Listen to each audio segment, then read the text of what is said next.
water quality, our air quality, all wrapped up in one piece of legislation that will, at the end of this year, if all of those laws haven't been reviewed and revised, they will just fall away. I mean, if you want to do something to destroy the natural world, then that's probably the best thing you could possibly do. So what do we need? We want to bulldoze the bill. And this is an interactive bit, so be prepared. There's more coming up. Because we're facing a joint ecological and climate crisis, aren't we? And so we need all the tools at our disposal in order to address these really existential issues that we're facing. So what we don't need is pieces of legislation that come along and remove all of the basic foundations of that protection. So we're told by some of the ministers, including Mr. Jenrick, not to worry, it'll all be okay. We'll put some other laws back in place. Don't worry about it. It's fine, trust us, it's all good. But if we believe that that's their intention, then why have they bundled all these things up together in the first place and then put a deadline at the end of this year for them all to be removed?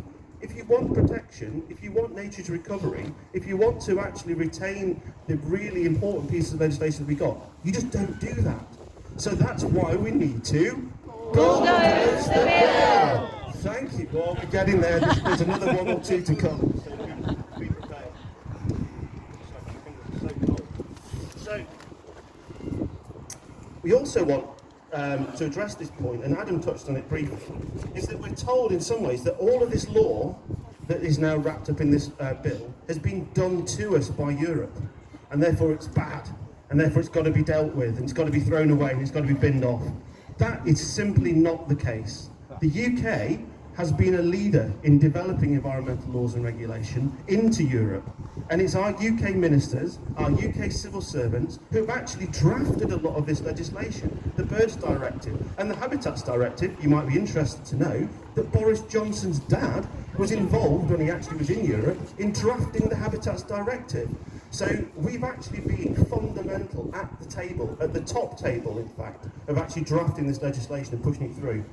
And we've also then had the debates in our own UK Parliament with UK politicians voting this law into UK law.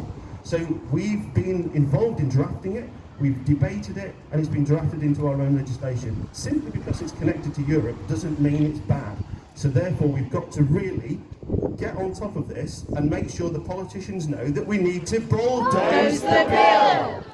Finally, we've also heard, and I'm getting a bit on my soapbox, I should actually have a soapbox, shouldn't I? Yep. Some of the politicians that we've heard have said, oh, you're only doing this, Nottinghamshire Wildlife Trust or Woodland Trust, so you can boost your membership numbers. Seriously? Seriously? Do they think we've got nothing better to do than to actually spend our time trying to fight for the basic protections that we've had for decades? Honestly. So I think you can sense I'm getting a little bit fired up by this. So I think that the thing is, we're facing this nature and climate crisis. We've got to be relentlessly focused on nature's recovery. We don't need to be drawn into massive distractions of trying to fight for things that we've already got, but we will. And we will stand up and we will make these politicians listen that they can't just sweep away all of these things that we really value and need. So, the final time, what is our will? Bulldoze the bill! Thank you. Woo!